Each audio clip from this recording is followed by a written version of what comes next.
ऐसा दो आशीष के गुरुवर फिर ये दर्श तुम्हारा हो। ऐसा दो आशीष के गुरुवर फिर ये दर्श तुम्हारा हो। जब भी दर्श हो मेरे गुरुवर सिर पर हाथ तुम्हारा हो, सिर पर हाथ तुम्हारा हो। बोलो पंच परमेष्टि भगवान की जय। 1008 श्री आदिनाथ भगवान की जय। अंतिम तीर्थेश भगवान महावीर स्वामी की जय। आचार्य भगवान गुरुवर श्री विशुद्ध सागर जी महाराज की जय। सम्यक समाधान प्रदाता मुनि श्री सुप्रभ सागर जी महाराज की जय।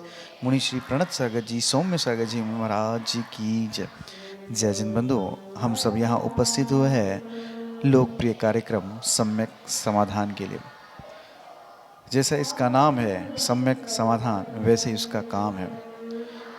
एक समाधान सभी के लिए कार्यकारी होता है। किसी का विकल्प है फलाना डिमका, उस विकल्प का जो समाधान मुनिषी हमें प्रदान करते हैं, उस विकल्प का समाधान हम सभी लोग YouTube channel, Adinath TV channel आदि आदि के माध्यम से हम सुनते हैं एवं लाभ लेते हैं, और उसके माध्यम से हमारे मन में जो उठने वाले विकल्प है उसका समाधान प्राप्त होता है। आने वाले पर्युषण पर्व में 4 कल्याणक नगरी धर्म नगरी विदिशा से पर्युषण पर्व के मंगल अवसर पर मुनि श्री सुप्रभ सागर जी महाराज के सानिध्य में समय सारोपक स्वयं सारोपासक संस्कार साधना शिविर का आयोजन किया गया है। आप सभी लोग इस साधना शिविर में भाग लेके अपने जीवन का अहोभाग्य बदल सकते हैं एवं साधना कैसे कर सकते हैं, साधना का जो विषय है कैसे कर सकते हैं, यह सब हम मुनिषी के मुखारविंद से साक्षात उसका प्रैक्टिकल देखेंगे। सुबह से योग की क्लास, फिर ध्यान की क्लास, फिर पूजन अभिषेक, मुनिषी के मंगलमय प्रवचन पर विशेष पर, उसके बाद आहारचर्या, शिविरार्थी की आहारचर्या, उसके बाद दोपहर की विशेष क्लास जिसमें एलईडी के द्वारा, एलसीडी टीवी के द्वारा आप सभी को एक ऐसी चीज़ दिखाई जाएगी जिसका आपका मंथन होगा। उसके उपरांत मुनिश्री के द्वारा दोपहर को 2:30 बजे, ठीक 2:30 बजे तत्वार्थ सूत्र मोक्ष शास्त्र पे मोक्ष मार्ग का विवेचन करेंगे मुनि श्री सुप्रभ सागर जी। अपने मुखारविंद से आप सभी लोग इस शिविर में लाभ लेके शांत संध्या के समय में लाइव सम्यक समाधान कार्यक्रम का लाभ भी ले सकते हैं। हाँ जी हाँ, लाइव सम्यक समाधान का आयोजन 10 दिन में इस साधना संस्कार समय सारोपासक साधना संस्कार शिविर के माध्यम से किया जाएगा। आप सभी लोग उस लाइव सम्यक समाधान का लाभ ले सकते हैं एवं शाम को संध्या आरती करते हुए, सामायिक करते हुए, अपनी दिनचर्या पूरी करते हुए एक मुनिचर्या का आपको अभ्यास किया जाएगा, साधना का अभ्यास किया जाएगा। शुरुआत करते हैं आज के इस सम्यक समाधान कार्यक्रम को। मुनिषी के चरणों में कोटिशा नमोस्तु करते हुए मुनिषी प्रणत सागर जी महाराज से यह निवेदन करते हैं कि हे स्वामी, आज के कार्यक्रम को संचालित करते हुए गति प्रदान करें। नमोस्तु नमोस्तु नमोस्तु। ओम नमः सिद्धेभ्यो। नमः श्रीवर्धमानाय निर्धूतकलिलात्मनि सालोकानां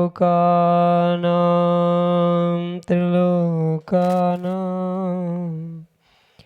यद्विद्यादर्पणायते यद्विद्यादर्पणायते। पंच परमेष्टि भगवान की परम पूज्य आचार्य भगवंत गुरुवर विशुद्ध सागर जी मुनि महाराज जी की, परम पूज्य मुनि श्री सुप्रभ सागर जी महाराज जी की।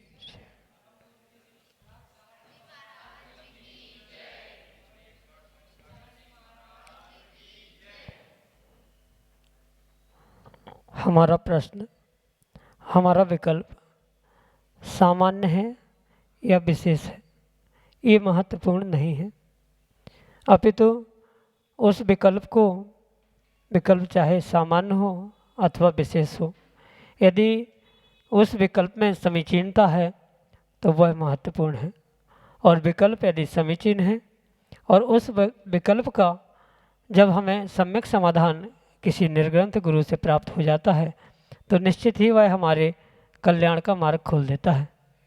ऐसे आत्म कल्याण की प्राप्ति का वह एकमात्र कार्यकारी उपाय समीचीन विकल्पों का सम्यक समाधान, जो कि हम सभी प्रतिदिन आगम के परिप्रेक्ष्य में परम पूज्य आचार्य भगवंत गुरुवर विशुद्ध सागर जी महाराज के मंगल सुभाषित से उन्हीं के सुयोग्य शिष्य परम पूज्य मुनिश्री सुप्रभ सागर जी महाराज के मुखारबिंद से प्राप्त कर रहे हैं। देश के विभिन्न प्रांतों से अनेकानेक समीचीन विकल्प हमें यहाँ प्रतिदिन प्राप्त होते हैं और परम पूज्य मुनिश्री उनका हम सबको सम्यक समाधान प्रदान करते हैं। प्रारंभ करते हैं आज का सम्यक समाधान। और आज के पहले विकल्प के लिए सारंगपुर मध्य प्रदेश से डॉक्टर मगन जैन, श्रीमती चंदा जैन परम पूज्य मुनिश्री के श्री चरणों में कोटि कोटि नमोस्तु निवेदित करते हुए अपना समीचीन विकल्प रख रहे हैं कि महाराज जी, कर्म के योग्य पुद्गल वर्गणाएँ कौन कौन सी होती हैं? द्रव्य कर्म रूप या भाव कर्म रूप, एवं भोगने योग्य 23 पुद्गल वर्गणाएँ कौन कौन सी हैं? हमारे समीचीन विकल्प का सम्यक समाधान करने की अनुकंपा करें। नमोस्तु महाराज जी, नमोस्तु। ओम नमः सिद्धम। परम पूज्य आचार्य भगवान गुरुवर विशुद्ध सागर जी महाराज के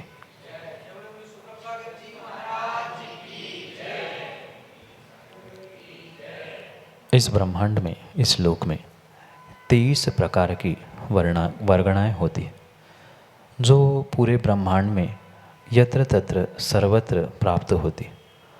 पर उन 23 वर्गणाओं में से मात्र 5 ही वर्गणाएं होती है जो कि जीव ग्राह्य कर सकता है या ग्रहण कर सकता है। वह 5 वर्गणा आहार, तेजस, भाषा, मन और कार्मण इस प्रकार से हुआ करती और मात्र इन 5 ही वर्गणाओं को जीव ग्रहण कर सकता है, भोग सकता है। अन्य किसी भी वर्गणाओं को न जीव ग्रहण कर सकता है, न प्राप्त कर सकता है, न उसे भोग सकता है। जब इन 5 के अलावा किसी को ग्रहण ही नहीं किया जा सकता तो भोगने का सवाल ही नहीं उठता।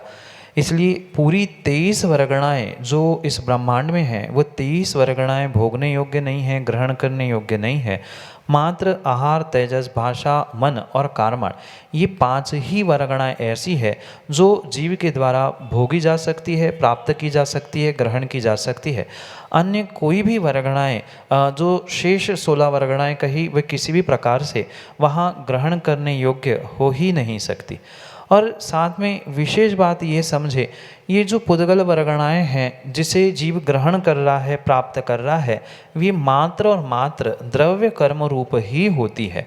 वे भाव कर्म रूप नहीं हो सकती, क्योंकि भाव कर्म जो होते हैं वह जीव के स्वयं के भाव हुआ करते हैं। अन्यथा वह अगर भाव कर्म को भी हम पुद्गल मान के चले तो फिर द्रव्य कर्म और भाव कर्म, इसमें अंतर किस प्रकार से हमें समझ में आएगा।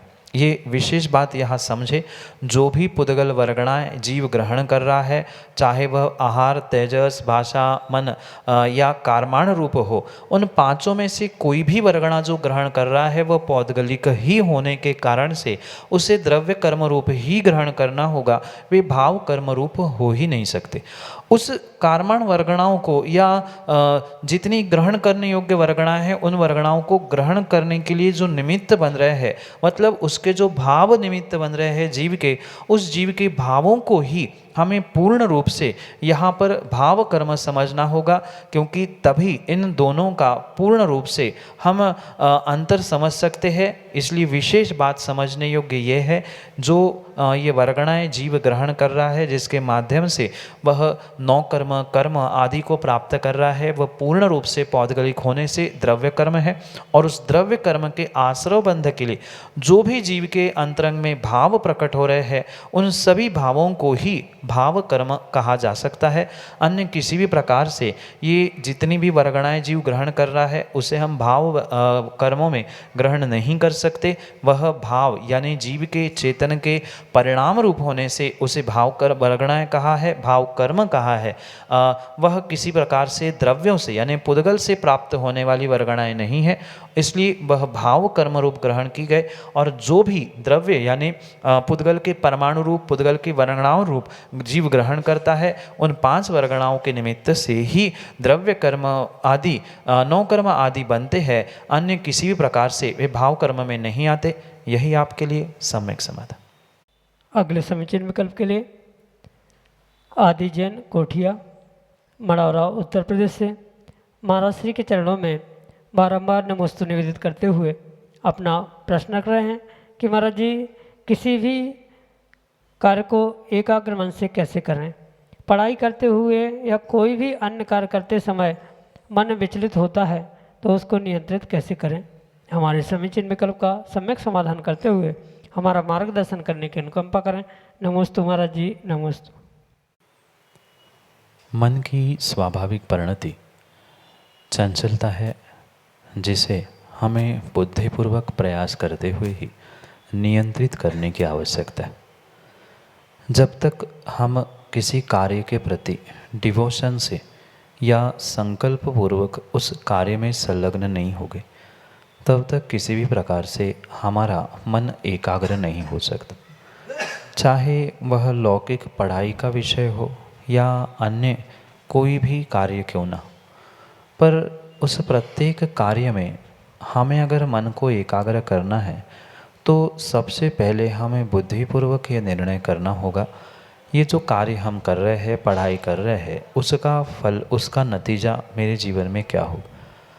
अगर मन लगा के, मन एकाग्र करके हमने पढ़ाई नहीं की, ये कार्य नहीं किया, तो उसके दुष्परिणाम क्या हो सकते हैं, इसके बारे में भी अगर हमने थोड़ा बहुत विचार कर लिया तो कहीं ना कहीं हम अपने मन को एकाग्र करने का पुरुषार्थ अवश्य ही कर सकते। अन्यथा जो प्रत्येक कार्य में करूं नहीं करूं, कैसे करूं, क्या करूं आदि जो संकल्प विकल्प विचलितता प्राप्त हो रही है, वह कभी भी समाप्त हो नहीं सकती।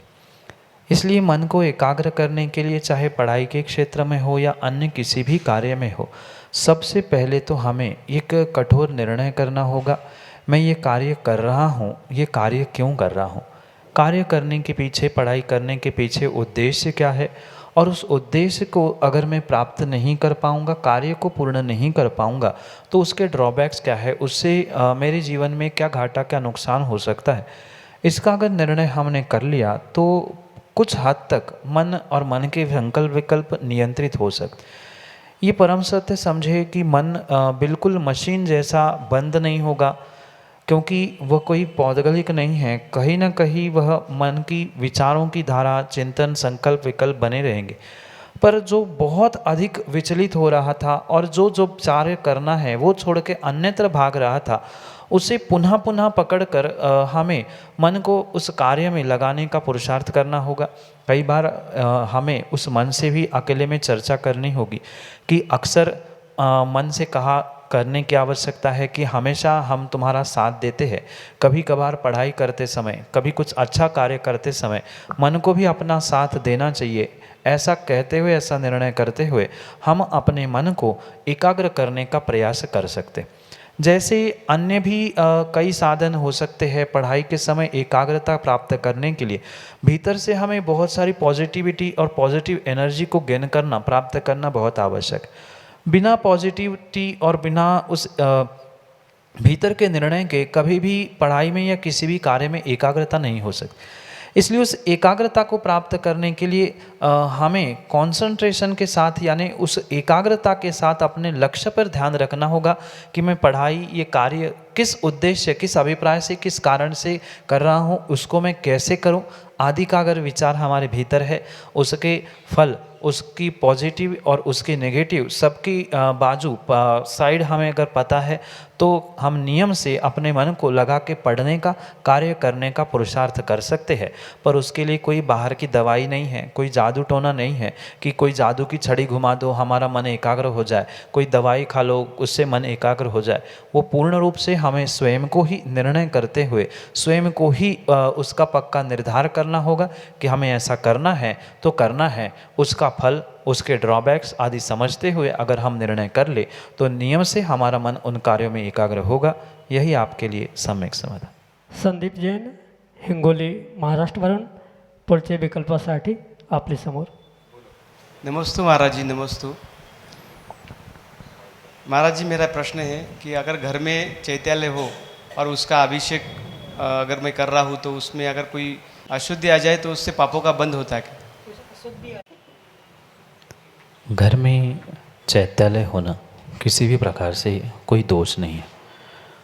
आगम में आचार्य भगवंतों ने 3 प्रकार के मंदिर या चैत्यालय की बात की। एक चल चैत्यालय, एक बड़े रूप में जो मंदिर सामूहिक रूप से बना होता है वो, और तीसरे प्रकार का गृह चैत्यालय। और स्पष्ट रूप से आगे आचार्य भगवंत इस विषय में कहते हैं, जिसके घर में गृह चैत्यालय में नहीं है, मर्यादा के साथ जिन्होंने भगवान की अर्चना करना नहीं सीखा है, उनका घर पूर्ण रूप से एक घोंसले के समान है, चिड़िया के घोंसले के समान। इसलिए मन अपने घर में चैत्यालय, भगवान की प्रतिमा, उसका अभिषेक, उसकी पूजा आदि सब कुछ अगर मर्यादा से और शुद्धि के साथ हो रहा है तो उसमें किसी भी प्रकार से दोष नहीं है। और साथ में ये भी ध्यान रखें कि जितनी द्रव्य, क्षेत्र, काल, भाव इन चारों की शुद्धि की आवश्यकता है, उतना ही विशेष फल उस कार्य से हमें मिलेगा। माना कि किसी कारण से घर है, गृहस्थी है, और उस कारण से कुछ कार्य करते समय, अभिषेक करते समय, पूजा करते समय कुछ अशुद्धि घटित हो रही है, कुछ असावधानी से कुछ कार्य हो रहा है, तो उसका दोष तो लगता है, पाप भी लगता है। चाहे आप मंदिर में अशुद्धि से काम करें या कहीं भी कार्य करें, तो वहाँ तो अपनी गलती का दोष तो लगेगा ही, पाप तो लगेगा ही।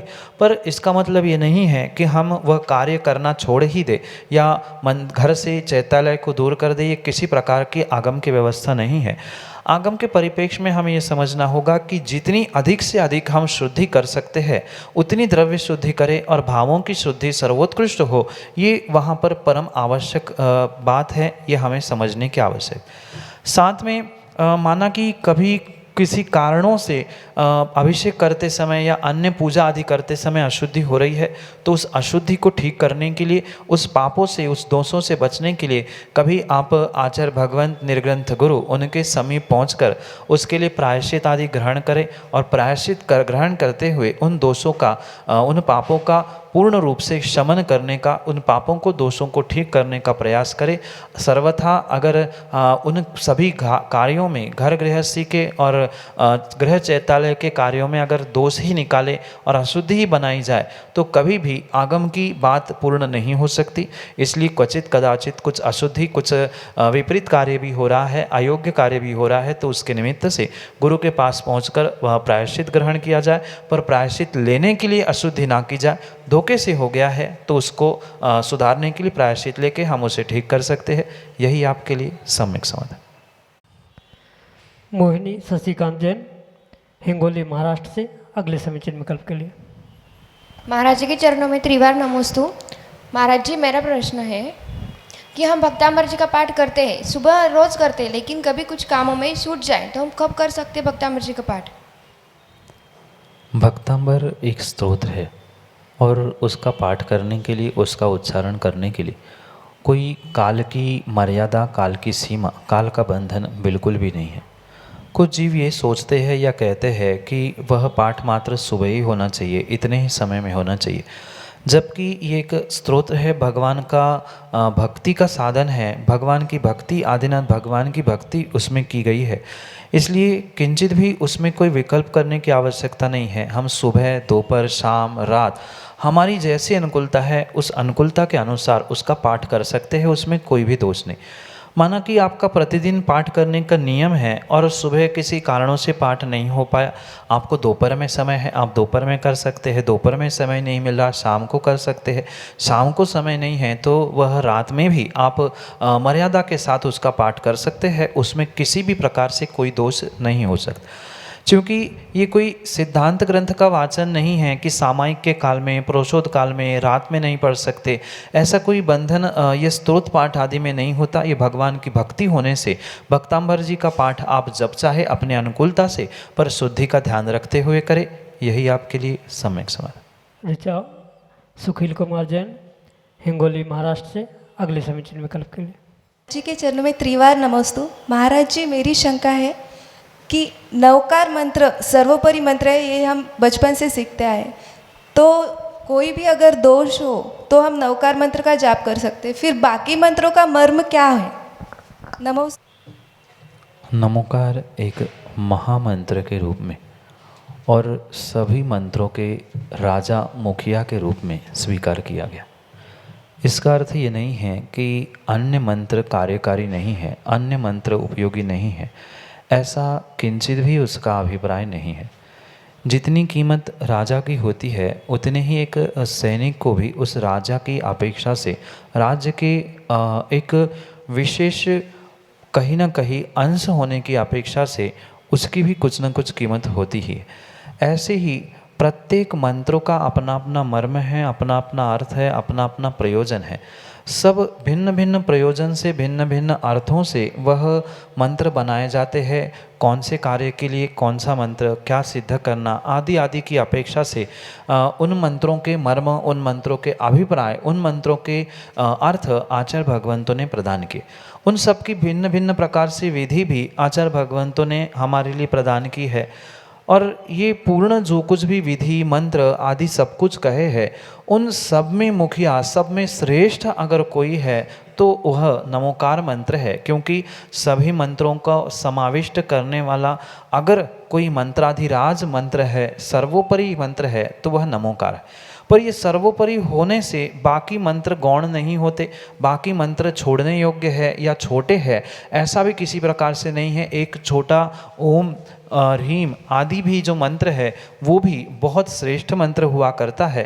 पर उन सभी श्रेष्ठों में भी सर्वश्रेष्ठ ऐसा नमोकार मंत्र है, क्योंकि वहाँ किसी एक विशेष आराध्य को, भगवान को स्थापित ना करते हुए जितने पांचों परमेष्ठी है, उन पांचों ही परमेष्ठियों का स्मरण करते हुए, नाम किसी का ना लिया पर सबको समाविष्ट करते हुए ये सभी को वहाँ पर स्थान ग्रहण लेने के लिए वह सर्वोपरि मंत्र कहा जाता है। इसलिए वह कितना ही महान हो, श्रेष्ठतम हो, पर अन्य मंत्र अपने अपने स्थान पर योग्य है ही। जैसे घर में कोई पिताजी है और पिताजी की कई सारी संतान, कई सारे बेटे बेटियां हैं, तो पिताजी श्रेष्ठ ज्येष्ठ होने की अपेक्षा से उनकी महानता है, पर जो बेटा है, बेटी है, बहू है आदि, वे भी अपनी अपनी शक्ति से अपने अपने स्थान पर योग्य ही होते हैं। ऐसे ही जितने मंत्र है उनका अपने अपने स्थान, अपने अपने क्षेत्र की अपेक्षा से योग्य स्थान है, वे श्रेष्ठ है ही। पर उन सब में विशेष स्थान जो बुजुर्ग होता है, महान होता है, उसको दिया जाता है। ऐसे ही मंत्रों में भी श्रेष्ठ, महान, सर्वोपरि मंत्र नमोकार है, इसलिए उसकी मान्यता अधिक है। सर्व बाकी अन्य मंत्र अपने अपने अपेक्षा से अपने अपने कार्यों की सिद्धि के लिए श्रेष्ठ हो सकते हैं, पर सभी कार्यों में, सभी कार्य की सिद्धि के लिए यह नमोकार मंत्र महान होने से उसे सर्वोपरि कहा। यही आपके लिए सम्यक समझ। अंकित जैन, इंदौर, मध्य प्रदेश से अगले समीचीन विकल्प के लिए। महाराज श्री के चरणों में त्रिवार नमोस्तु। महाराज श्री कोई अपना बचपन साधु संतों की सेवा में, मुनि के बिहार में, मुनि की वैयावृत्ति में, आहार में बड़े अच्छे से निकालता है, बट अपनी पढ़ाई करने के बाद कारणवश नौकरी करने के उपदेश से महानगर चले जाता है और साधु संतों से थोड़ा दूर हो जाता है। हालांकि मंदिर जाना नहीं छूटता है, बट साधु संतों की सेवा में टाइम नहीं दे पाता है। तो ये क्या उसके पाप कर्म का उदय है, या और ऐसी स्थिति में मन में बार बार साधु संतों की याद आती है तो खुद को लगता है कि मैं कहीं गलत राह पे तो नहीं हूँ, तो ऐसे में खुद को कैसा संभाला जाए, और ये कोई पाप कर्म का उदय है या पाप मतलब पाप के रूप में है क्या? नमोस्तु महाराज जी। साधु संतों का समागम, मुनिराजों की सेवा, उनकी वैयावृत्ति आदि जो भी कार्य जीव को प्राप्त होता है, कहीं ना कहीं सातिशय पुण्य का, यानी पुण्यानुबंधी पुण्य का जब उदय आता है तो ही ये सब कुछ निमित्त सहजता से जीव को प्राप्त होता है। और माना कि किसी भी कारणों से जीव इन निमित्तों को प्राप्त नहीं कर पा रहा है, तो सीधा सा गणित इतना है कि उसके उस समय पाप कर्म का उदय तो चल ही रहा। भले ही मंदिर जाना आदि छोटे मोटे नियमों का पालन करना वो पूर्ण रूप से नहीं भूला है, पर जो भी व्यस्तता, लौकिक पढ़ाई हो, लौकिक घर गृहस्थी हो आदि के निमित्त से किसी भी प्रकार की व्यस्तता के कारण वह पुराने जैसे कार्य को, यानी साधु मुनिराजों की सेवा को नहीं प्राप्त कर पा रहा है। कुछ अंशों में तो उस अपेक्षा से, यानी जो सातिशय पुण्य के उदय से आपको गुरु की सेवा, गुरु का सन्निधि मिल रही थी, उसमें कहीं ना कहीं पुण्य की कमी आई है, और पुण्य की कमी आना ही एक प्रकार का पाप का उदय ही माना जाता है। बिना पाप के उदय के पुण्य की कमी नहीं हो सकती। और जैसे मैंने कहा, सातिशय पुण्य के अभाव में देवशास्त्र गुरु का सानिध्य मिलना, गुरु और विशेष करके गुरु की सेवा आदि करने मिलना, ये बहुत बहुत तीव्रतम पुण्य का उदय में ही हो सकता है। जीव कितनी ही भावना होने पर भी उस कार्य को अगर प्राप्त नहीं कर पा रहा है, मतलब कहीं ना कहीं उसके कुछ अंशों में तदजन्य पाप कर्म का उदय साथ में चल ही रहा है। साथ में जो उसके भीतर ये खेद या हीन भावना आ रही है कि हम नहीं पहुंच पा रहे हैं, हम नहीं कर पा रहे हैं, तो उसके निमित्त से वो पुनः आने वाले समय के लिए अपने स्वयं के लिए दुख प्राप्त कर रहा है। इसलिए पुरुषार्थ तो हमें समय समय पे गुरुओं की सेवा, उनके दर्शन, वैयावृत्ति आदि करने का पुरुषार्थ तो करना होगा, भावना भी भानी होगी। पर माना कि वहाँ तक नहीं पहुँच पा रहे हैं तो उदास होते हुए, खेद खिन्न होते हुए, हीन भावना से दुखी होने की आवश्यकता नहीं है। अगर उसके निमित्त से दुखी हो रहे हैं तो जो बचा हुआ पुण्य है वो भी पुनः हमारी हीन भावना से, दुखी होने से पाप रूप में परिणत हो सकता है। इसलिए समय समय पर हम बुद्धिपूर्वक ये नियम ही ले ले कि साल भर में 6 महीने में, इतने दिनों में हम दर्शन करने पहुँचेंगे ही, आहार देने पहुँचेंगे ही। क्योंकि जब तक नियम नहीं लेते हैं तब तक उस कार्य में हम विशेष रूप से जोर दे के पुरुषार्थ भी नहीं कर सकते। इसलिए जितनी शक्ति है उस शक्ति के अनुसार हम नियम ले। हम साल में 1 बार, 2 बार, 4 बार, जैसी अनुकूलता बने हम गुरु के दर्शन करने जाएंगे। और दर्शन का मतलब मात्र आना और जाना नहीं, कुछ समय निकाल कर, क्योंकि बाहर इधर उधर घूमने के लिए तो व्यक्ति सामान्य रूप से जाता ही है। सैटरडे संडे छुट्टी है या अन्य भी छुट्टी के दिनों में कहीं पिकनिक मनाने, कहीं अन्यत्र जाता है, तो उसकी जगह हम गुरु की सेवा करने जाएंगे तो वहाँ पुण्य का आश्रय भी होगा, हमारे भाव भी प्रशस्त होंगे, और आपके साथ साथ जो आने वाली पीढ़ी है उसके लिए भी संस्कार प्राप्त होंगे। जिन संस्कारों से आप पले बढ़े, उन्हीं संस्कारों को आने वाली पीढ़ी को भी देने की आवश्यकता है। समय समय पे गुरु जहाँ हो, आसपास हो, वहाँ हम पहुँचें, उनकी सेवा करें और हमारे पुण्य में वृद्धि करने का प्रयास करें। हमारे अपने पुण्य में बढ़ोतरी करना, वृद्धि करना, यही श्रेष्ठतम कार्य इस अपेक्षा से हो सकता है। इसलिए हीन भावना छोड़ के किए हुए बातों को पूर्ण रूप से पुनः स्मरण करते हुए, उसमें भी दुख मनाते नहीं, पुनः स्मरण करते हुए कैसे उसमें सुधार किया जाए, आज की इस भागा दौड़ी की ज़िंदगी में कैसे समय निकाल कर हम गुरु की सेवा कर सकते हैं, कैसा चिंतन कर सकते हैं, क्या कर सकते हैं, ये हम अवश्य कर सकते हैं। और माना कि हम पहुंच भी नहीं पा रहे तो कम से कम अच्छी भावना रखते हुए, सद्भावना रखते हुए मैं पहुंचना चाहता हूँ, हीन भावना से नहीं, दुखी होकर नहीं, पर मुझे करना है, कब करूँ, कैसा करूँ, ऐसा निर्णय करते हुए अगर आगे बढ़ेंगे तो वह आपके जीवन के लिए और आने वाली पीढ़ियों के लिए भी श्रेष्ठतम कार्य होगा। यही आपके लिए सम्यक समाधान। जय जन बंधु, हम सभी लाभ ले रहे थे लोकप्रिय कार्यक्रम सम्यक समाधान का। प्रतिदिन यह कार्यक्रम ठीक 5:13 पे यूट्यूब चैनल सुप्रभात के माध्यम से प्रसारित होता है। आप सभी लोग satellite TV channel Adinath TV channel के माध्यम से, टीवी के माध्यम से भी इस कार्यक्रम का लाभ ठीक दोपहर को 4 बजे से ले सकते हैं। आदिनाथ टीवी चैनल एक नया टीवी चैनल लॉन्च हुआ है, उसके माध्यम से प्रतिदिन शाम को ठीक 4 बजे सम्यक समाधान कार्यक्रम का प्रसारण होता है। आप सभी लोग घर बैठे टीवी के माध्यम से भी सम्यक समाधान का लाभ ले सकते हैं। 8707548811 यह हमारा व्हाट्सएप का नंबर है, सम्यक समाधान का नंबर।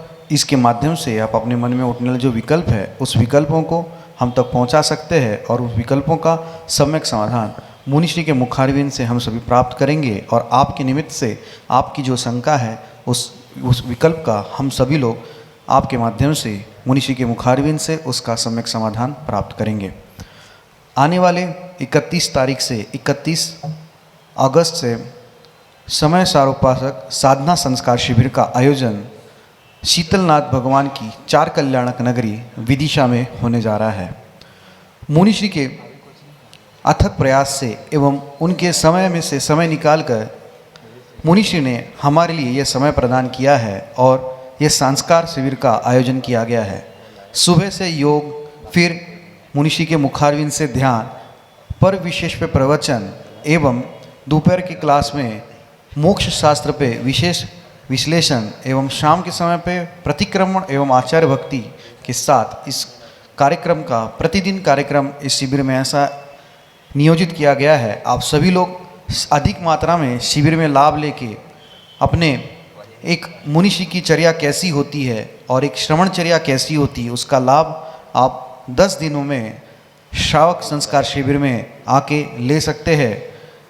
इसकी अधिक जानकारी के लिए जो नंबर दिए गए हैं उस पर आप संपर्क कर सकते हैं। नीचे पट्टी पे नंबर चल रहे हैं, आप उस पर संपर्क करके इस कार्यक्रम के जो नीचे पट्टी चलती है उसमें आप संपर्क करके अपने जो शिविर के फॉर्म है वो भर सकते हैं या संपर्क करके अपनी उपस्थिति दर्ज करा सकते हैं। आज के लिए इतना ही। मुनिषि के प्रवचन प्रतिदिन शाम को 7:40 पे जिनवार टीवी के माध्यम से प्रसारित होते हैं। आप सभी लोग घर बैठे ये जो है मुक्ति सुक्तावली इस ग्रंथ का जो विश्लेषण मुनिषि के मुखारविंद से इस धर्मनगरी विदिशा से हो रहा है उसका विशेष प्रसारण ठीक शाम को 7:40 पे जिनवार टीवी के माध्यम से होता है। आप सभी लोग घर बैठे टीवी के माध्यम से इस कार्यक्रम इस ग्रंथ का स्वाध्याय करते हुए मुनिषि के वाणी का लाभ भी ले सकते हैं। आज के लिए इतना ही। मुनिषि के चरणों में कोटिशा नमोस्तु करते हुए आज के सम्यक समाधान कार्यक्रम को यहीं पे विराम देते हैं। सभी को जय जय। नमोस्तु नमोस्तु नमोस्तु।